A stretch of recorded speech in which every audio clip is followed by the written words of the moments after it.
Hello, followers. Story time, friends. Those of you who have been following Joseph's story yesterday, I asked you if you thought that Joseph would have had time to bask in the glory of being the second in command in Egypt. And I did say that I did not think so. Whatever you think is your own opinion. There are no hard and fast rules about this time of reflecting on an amazing story. So Joseph may not have had time to bask in the glory, but something amazing happened as well. Pharaoh gave him a wife. Pharaoh may have chosen the most beautiful woman to be wife for Joseph. And now the question is, I know this story is over 5,000 years old. The question is, did Joseph have a choice? Did he have a choice of who to marry? I don't think so.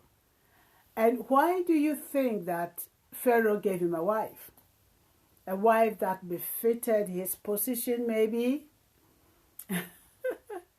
I think Pharaoh would have thought like many ancient people. You know, in my culture, the ancient people thought that the only thing that settles a man is a wife.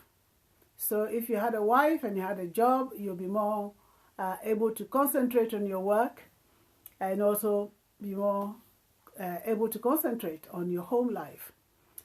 And so Pharaoh gave Joseph a wife, and I believe the wife really did befit her position. We don't hear so very much from the woman.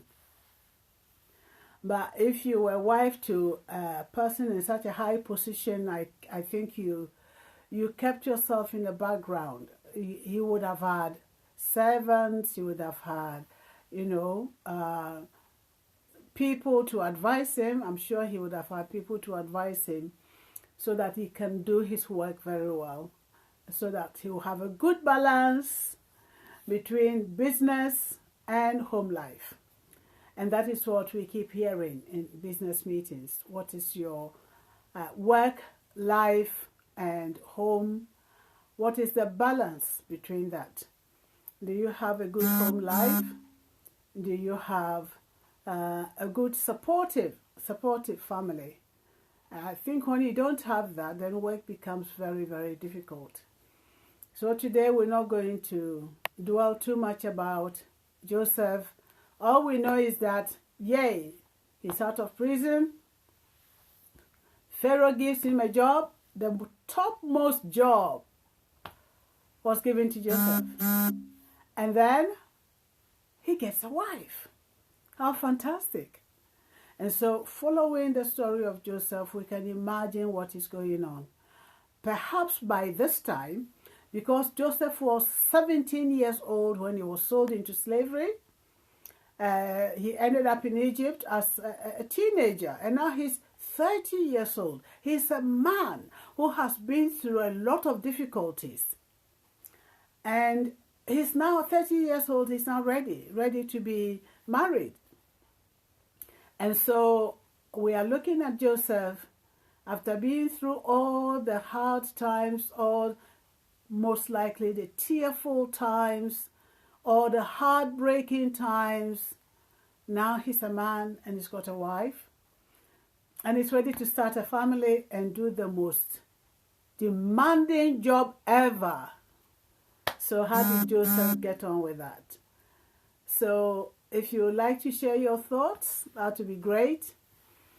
And then as we go along the story, we find how the famine, the 7 years of plenty had come. And Joseph was ready. He had built his maybe silos or storehouses, and they've stored all the grain that they could store. And now the 7 year of nothing is about to start. And we also discover that the famine was not limited to Egypt. I think it went all around that area. And so therefore, it is going to touch many families, including Joseph's brothers who sold him into slavery. The episode, if we were watching this on television, some of you have watched it on stage, some of you have watched it on television, but this is our own story that we're following to see this episode of where Joseph now is. And another thing, I nearly forgot that.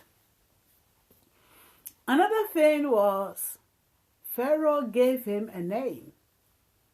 Pharaoh changed his name, gave him an Egyptian name to maybe authenticate him as an Egyptian ruler, because he couldn't continue being Joseph, second in command to Egypt, and then people will be asking, where does he come from? Okay, it is not only today. I think for thousands of years, people like to connect with their own kind.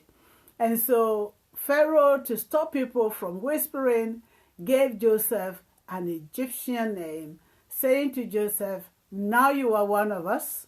So here is the land. You can do whatever you want. But Joseph knew very well that nobody crossed Pharaoh. And so he did everything according to the book.